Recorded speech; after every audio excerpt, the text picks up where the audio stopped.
Terima kasih sudah klik video ini. Tapi jangan lupa guys, klik tombol subscribe karena subscribe itu gratis. Dengan subscribe kamu support channel ini terus untuk upload hampir setiap hari. Ingat, subscribe itu gratis, gak ada ruginya kamu klik tombol subscribe guys. Selamat menonton, enjoy. Assalamualaikum warahmatullahi wabarakatuh. Selamat pagi, selamat siang, dan selamat malam anak-anakku semua yang sedang berada di rumah. Bertemu lagi dengan saya Bapak Edianto, yang pada video pembelajaran kali ini kita akan membahas tentang teks eksposisi.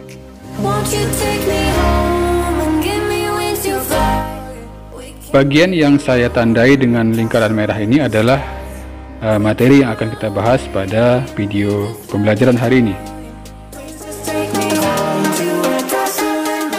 Adapun KD yang akan kita bahas yaitu KD 3.5, yaitu mengidentifikasi teks eksposisi berupa artikel ilmiah populer dari koran atau majalah yang didengar dan dibaca.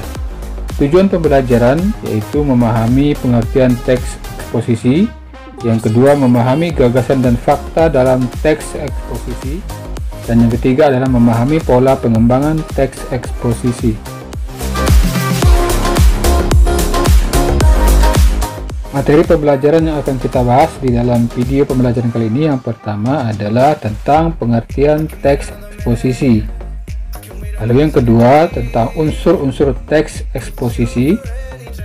Dan yang ketiga pola pengembangan teks eksposisi.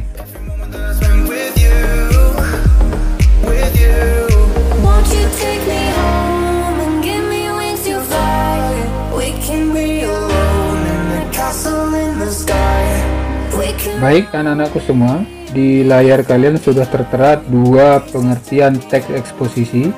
Yang pertama yaitu teks eksposisi adalah pandangan, gagasan atau opini yang dilengkapi dengan argumen serta fakta pendukung untuk menguatkannya. Lalu pengertian yang kedua, teks eksposisi adalah paragraf atau karangan yang terkandung sejumlah informasi dan pengetahuan yang disajikan secara singkat, padat, dan akurat.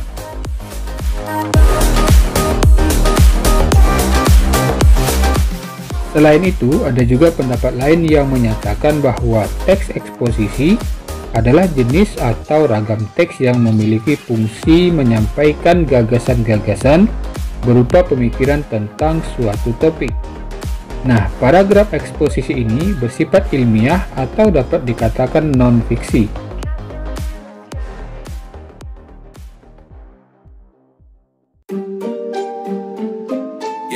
Anak-anakku semua, apakah kalian pernah membaca teks eksposisi? Unsur-unsur dari teks ini itu berisi informasi, fakta, dan gagasan. Nah, biasanya berita-berita yang kalian temukan di koran, kemudian majalah maupun internet, biasanya termasuk ke dalam jenis teks ini. Teks eksposisi sendiri itu berisi gagasan dan fakta yang berbentuk singkat, padat, dan jelas. Nah, teks ini juga memuat pernyataan yang bersifat non-fiksi.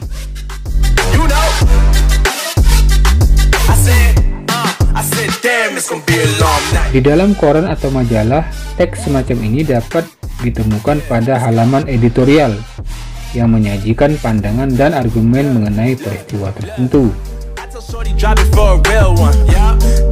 Di dalam teks eksposisi itu terdapat dua unsur utama, yaitu gagasan dan fakta.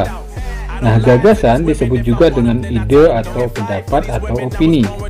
Isinya merupakan pernyataan dalam bentuk komentar, penilaian, saran, dorongan dan bujukan kepada pembaca mengenai suatu subjek tertentu. Nah, berikut ini Bapak tampilkan contoh gagasan. Perhatikan kalimatnya. Jika pemerintah tidak cepat bertindak dalam 10 tahun mendatang, hutan Sumatera akan musnah diikuti dengan musnahnya hutan Kalimantan. Sekarang kita ke unsur utama yang kedua, yaitu fakta. Fakta adalah kejadian atau peristiwa nyata yang benar-benar ada atau terjadi. Di dalam teks eksposisi, fakta dapat digunakan untuk menegaskan kembali dan memperkuat gagasan agar lebih meyakinkan pembaca. Fakta itu dapat berupa data, bukti maupun kejadian nyata. Perhatikan contoh fakta berikut. Yang pertama, selama bulan Januari sampai dengan Oktober, 45% dari keseluruhan titik kebakaran terkonsentrasi di Provinsi Riau.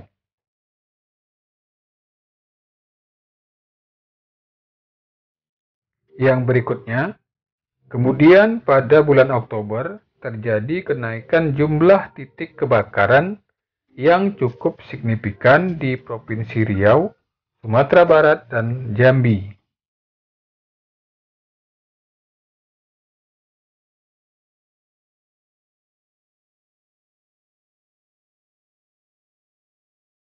Sekarang kita akan melihat pola pengembangan teks eksposisi. Pola yang pertama adalah pola definisi, yaitu pola yang berisi definisi suatu topik atau istilah yang hendak dibahas dalam teks eksposisi. Perhatikan contoh kalimatnya. Ozon terapi adalah pengobatan suatu penyakit dengan cara memasukkan oksigen murni dan ozon berenergi tinggi ke dalam tubuh melalui darah.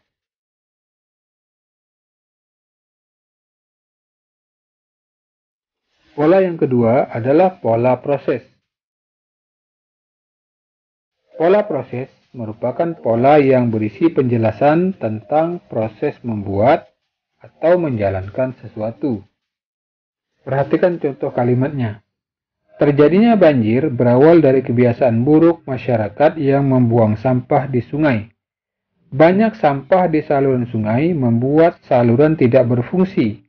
Semakin banyak saluran yang tidak berfungsi, maka semakin besar potensi terjadinya banjir pada musim penghujan. Pola yang ketiga adalah pola klasifikasi. Pola klasifikasi merupakan pola yang berisi penggolongan suatu hal ke dalam kategori-kategori tertentu. Coba kalian perhatikan paragraf contoh berikut ini. Kucing terdiri atas beberapa jenis ras, di mana jenis-jenis ras kucing tersebut antara lain Angora, Persia, Mang, dan juga Sphinx. Di antara keempat ras tersebut, ras Sphinx menjadi ras yang kurang populer di masyarakat. Namun meskipun begitu, kucing yang dikenal sebagai kucing tak berbulu ini kini mulai populer dan tak sedikit orang yang mulai memelihara kucing jenis ras ini. Pola yang keempat adalah pola ilustrasi.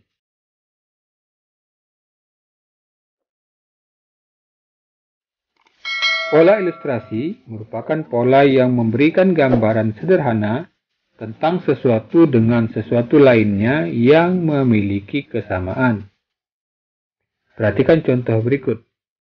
Jika seekor semut menemukan suatu benda, semut akan memanggil rekan-rekannya untuk mengangkat benda itu bersama-sama, sehingga benda itu dapat dengan mudah dipindahkan. Dengan cara ini, objek dapat dibawa oleh seekor semut dan temannya ke sarang mereka.